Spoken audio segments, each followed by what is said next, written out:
Our goal is to find Ambassador Tarinwe before she buys passage out of Grahtwood. Staying in the shadows, avoiding unnecessary conflict, that's what I'd do. But there's a lot of ground to search. I'll follow your lead. Hey guys, NanoNexus here.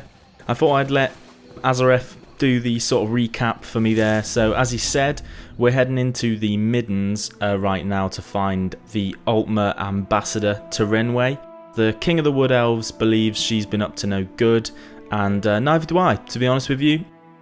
After chasing up the building plans for a Khajiit embassy, we discovered broken and useless supplies, dead Wood Elf workmen, and now the Ambassador in charge of it all seems to have escaped into this slum type area of Elden Root. It just lies right underneath Elden Root, and here we go. Assuming we've got to go to those 3 circles and have a little investigate. So yeah, we're going to do that. Basically, oh, okay, so we've got the sort of dregs of society down here. No, I don't know. We've got the drug addicts, I think, skooma addicts, and all the maybe the poor and stuff. Okay, so I did ask last time whether anyone wanted to hear of sort of a bit more about my build, and you did. So I'll talk a bit about it this time. I'm not sure whether it's going to be that helpful, really. I respec to this build a few levels back from an archer. I'm a Templar, so from Templar archer to this sort of destruction restoration build.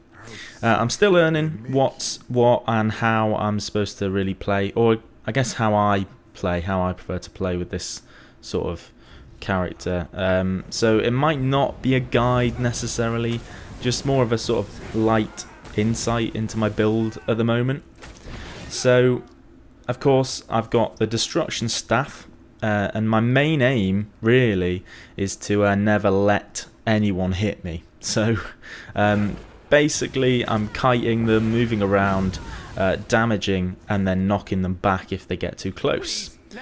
So basically you just repeat that, and you need a lot of magicka. So there's not much in the way of health and stamina in terms of like my attribute points.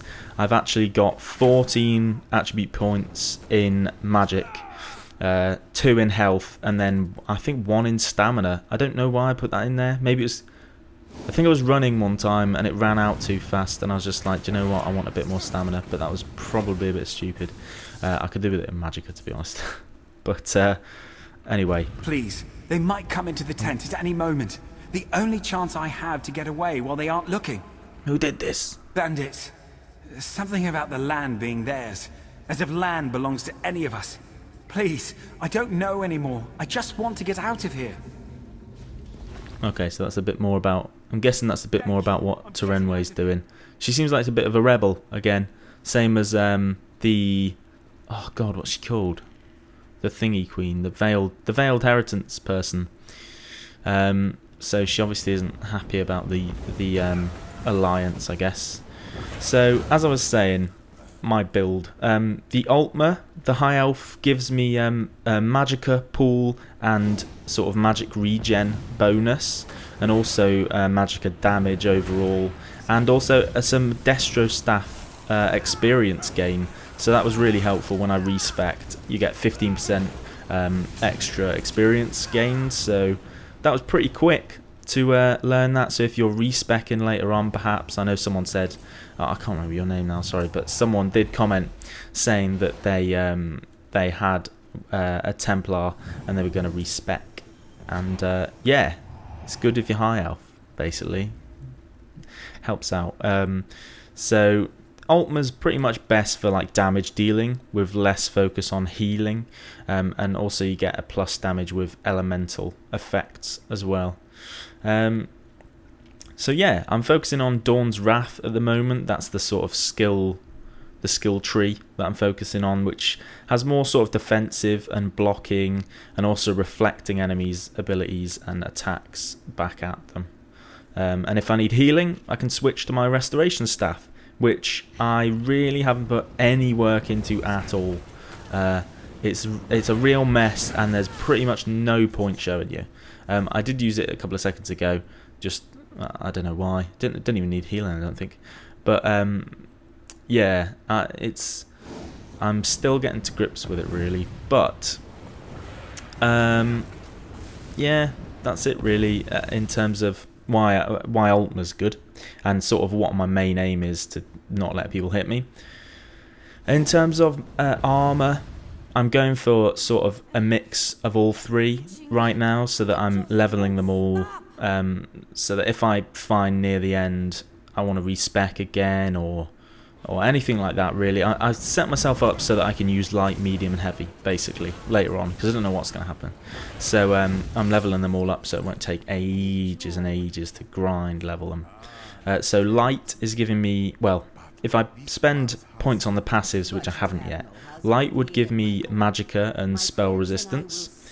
Medium gives you sort of stamina, attack speed, crit strike and sneak. The only really good ones there are attack speed and crit strike for me. And heavy gives you some bonuses to armor, spell resistance, health recovery, melee weapon damage and blocking and sort of healing that you receive. So I'm probably going to end up like what a lot of other people do, which is a mix of light and heavy. I think they have like, is it 4 and 2, 4 light and 2 heavy, or 3 light and 2 heavy? I can't remember what the amount of armor you have, but it's like a mix of light and heavy basically. And I think they use it so that they have the magicka and then they have the like health recovery stuff, as well as maybe armor. Oh, spell resistance. I'm not sure. See, I told you, it's not. This is absolutely no guide. It's awful. I don't even know why I'm really talking about it, but I don't know. So on to my actual attacks that I'm using, my spells, sorry. So I've only got 4 on at the moment. As you can see, my 5th slot isn't filled. Now I should just use something, but I'm a bit scared to use a skill point because I don't want to choose the wrong thing. Basically, I'm having a little look at what I should fill in that gap, but for now I've only got 4 abilities, which seems to be working fine. These are like 2 levels above me, these that I'm attacking. They're not getting anywhere near me, so it seems to be working okay. So my first spell is Reflective Light. So that costs 103 magicka. It's an instant flame damage sort of thing, so it's instant, no cast time. You get 6-second damage over time on top of the initial damage, so overall it does about 187 damage, I think. And also there's a 40% snare for 5 seconds, and then on top of that it snares two nearby enemies for 2 seconds, and also does a bit of flame damage to them. So that attack is both single and like multiple enemies in front of you. So if I use it now, you might be able to see. Is it going to hit both of them? There we go. You see it's hitting both. You might have seen that actually. A couple of times it doesn't work. It's like you got to get in the right position for it, but it'll shoot 2 out basically and hit 2 or 3. It's 1 to 3 basically that it hits. Okay, now I'm no good at describing this shit, am I? So instant attack. It does a 6-second damage over time, and it snares your enemies basically, and you can hit up to 3 enemies. So that's Reflective Light, and it does quite well if I mainly use that if I'm up against like a couple of enemies. Jesus, right. Second power thing, spell. Shit. Second spell is Dark Flare. That is a 1.3 second cast, and it does quite a bit of damage, and also the main thing is the next attack has 23 extra weapon power and 23 spell power, and the affected enemies receive 40% healing reduction for 7.2 seconds, so this is really good for PvP, not so great for early on sort of stuff. Oh, we're here already, okay. Alright, so we're taking the ambassador out. But yeah, so that one's good. It's so as I said, it's a sort of second cast time, and stops them from healing. On your feet. Boosts your next You're attack. coming with me. Why? Where are you taking me? To King Camoran Aeradan, where you'll answer for crimes against the Dominion. He'll have me killed and served for dinner.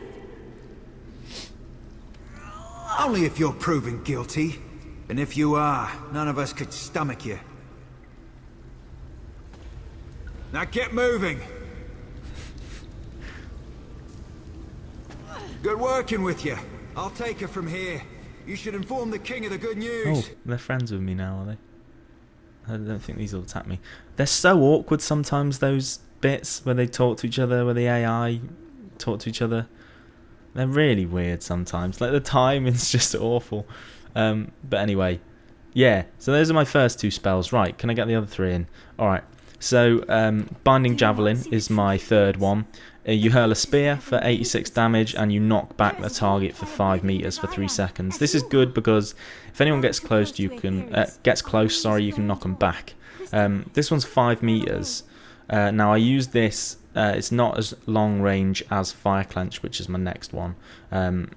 I use this if I want to keep them sort of close for some reason. I don't know. I need to look into it a bit more, but that's why I use it. So the fourth one is Fire Clench. It's Fire Clench. It's normally Destructive Clench, but it's Fire Clench because it's got a Flame Staff. So that does a similar amount of damage as the Spear in Binding Javelin, but it knocks back the target for 8 meters and stuns them for 2.5 seconds. So Binding Javelin keeps them down for like 0.5 seconds longer, but Fire Clench pushes them back a couple of meters further. So I don't really know I don't know why I've got both of them. I don't really know. I probably shouldn't. I'm not sure. Yeah, I'll have to have a look at it. As I said, not a guide. Right, so, and then my ultimate, finally, is Solar Disturbance. So that is sort of a beast, basically. Your enemies deal 30% less damage for the whole entirety of the ultimate, which is 9.6 seconds duration. It does 71 magicka damage every 1 second, so it dishes out 10 times 70, 700 damage. Ish. And then also the enemies inside the sort of AoE are snared for 60%. And the big thing is an ally can activate Supernova Synergy, which basically damages and stuns all enemies in the area. And that's my ultimate. So it's sort of, I use the same, what's it called? Oh god, you know, in your string of attacks. Can't remember. Fucking hell, this is terrible. I use the same sort of string of attacks with when I face one enemy or multiple enemies. So it's Dark Flare first, and then Reflective Light and attacking with my staff, just normal left click. And just spam those two, Reflective Light, attack with staff, Reflective Light, attack with staff. If anyone gets close, I use Binding Javelin if it's a single enemy, and Fire Clench if it's multiple enemies, because Fire Clench costs a little bit less, and it also knocks them back further, so I've got more time to deal with whoever's in front of me, basically. Whoever's left, really. And then save stamina for dodging attacks. I don't use that at all for any attacks, and I try and keep it. Keep from sprinting up into battle, because then you just have no stamina. But I do that all the time, but I have it in mind that I should stop it, but I don't. I probably should stop doing that so that I can actually dodge. But anyway, so yeah, stamina's all for dodging basically, and that's why you need a shit ton of magicka, because all my attacks are magicka. But yeah, I hope that sort of made sense. This is in no way like my explanation of my build video or something. It's really just, I don't know, a bit of a rush job at sort of half-assed explaining my build whilst playing this second half of this mission that frankly is just difficult to talk through because there's not much going on except for attacking. But here we go, someone else is going to talk now, so I don't have to talk. You've returned. What have you learned of the Khajiit embassy? Oh, good. Nothing I enjoy more than talk of conspiracy. Did the ambassador have a manifesto? They usually have manifestos. No matter. I trust you resolved it. Splendid. I'll allow you the honour of informing Prince Naemon. Why not tell him the duly selected High Elf Ambassador was working against the very Dominion she pledged to support? I'll sit in my throne and try not to gloat. A bit like Robert Baratheon from Game of Thrones. Okay. I heard what you said to the king. Ambassador Tarinwe, a traitor, my wife's killer, a loyal servant, and I, Queen Ayren's representative in Elden Root, required to thank you for your efforts. Very well. I'll provide no reason to question my duty to the Dominion. We'll interrogate Ambassador Tarinwe until we know the extent of her treason. Then she'll die, as all traitors must. But no matter. Your efficiency in resolving this matter was commendable, and the Dominion rewards its servants. With an ear of the Queen. Is that any good? Can't use it anyway. Ambassador Tarinwe's betrayal could not have been more absolute. She knew the details of the ratification ceremony, which puts Queen Ayren at risk. It's my sister's own fault. She thought to appease the Sylvanar and the Main by agreeing to this foolish process. What? The ratification ceremony ends with the orrery, an ancient device beneath Elden Root. It will divine Queen Ayren's capacity to become Empress, or some such. But Ambassador Tarinwe assisted in the preparations. I must assume she tried to sabotage the proceedings. Doing so would make Queen Ayren look weak. No, we must proceed. You've proven your competence, so I'll ask you to speak with Melaras. He's an expert on the orrery and knows what must be done. Quite pleasant once you grow accustomed to the smell. The preparations for this ratification ceremony seem endless, but I'm up to the task. She asked how she could prove herself their rightful leader.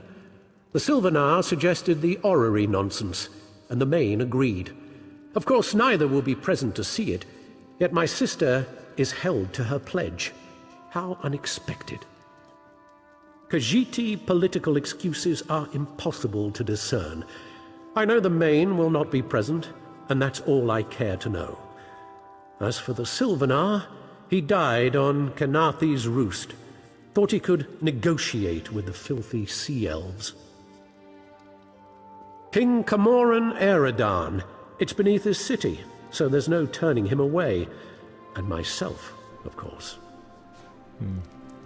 Okay, let's talk to Melaras. Please don't mind Prince Naaman. Ambassador Tarinwe's betrayal is a shock to us all. But no matter, the orrery must work flawlessly for the Queen. That's what we will ensure. Enough to be of service. The orrery hasn't functioned as intended for ages. We planned to use some rather delicate magic to trick it into operation.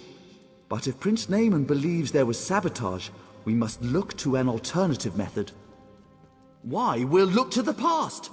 According to legend, the orrery required a skilled operator, an alien source of power, and a divine spark before it would function. Without all three, it won't do anything but spin. Quite pretty, but not very useful. I've researched this a bit. Really, you need to be in 3 places at once. Simple, right? But the Fallen Esti Winter Site is rumored to hold a relic of the Khajiit thief god. For our purposes, Radchin's mantle will serve as the divine spark, if it's truly there, of course. The Heart of a Numeral originally brought life to the orrery, according to the texts. It long ago went missing, but a member of the local mages guild named Larinalda theorizes it's in a local Ayleid ruin. She's currently at the Reliquary of Stars, seeking the Heart of a Numeral. Conservator Darina maintains the orrery and has studied the Ayleid monitoring rituals. Unfortunately, she was called away to South Point for a personal matter. If you can locate her and convince her to return, we'll have our operator. Wonderful! Have anything you find sent directly to the orrery. Once everything is in place, we can begin the ratification ceremony. And do refrain from referring to Conservator Darineth as a missing element. Okay. So, Prince Naaman said he smelt like shit, essentially, when he was right next to him. It's not nice. Okay, so we're off to find 3 things, which is unusual in this game. Find 3 things and then go and talk to the person again. Very exciting. And yeah, it seems like we're gonna. Oh, seems like we're gonna be sort of heading out from Elden Root a little bit now, which would be nice. Because I like it here. Like, it looks pretty and that, but it's a bit boring coming back and forth and back and forth and back and forth and back and forth. So yeah. Anyway, thanks for watching. I hope I made a little bit of sense, and I was probably very useless in sort of explaining, but never mind. I'm sorry. I'll be better next time. Alright, so thanks for watching. I will see you in the next one, hopefully, if I haven't driven you away with that drivelly sort of explanation of what my build was. But yeah, thanks for watching. See you next one. Bye.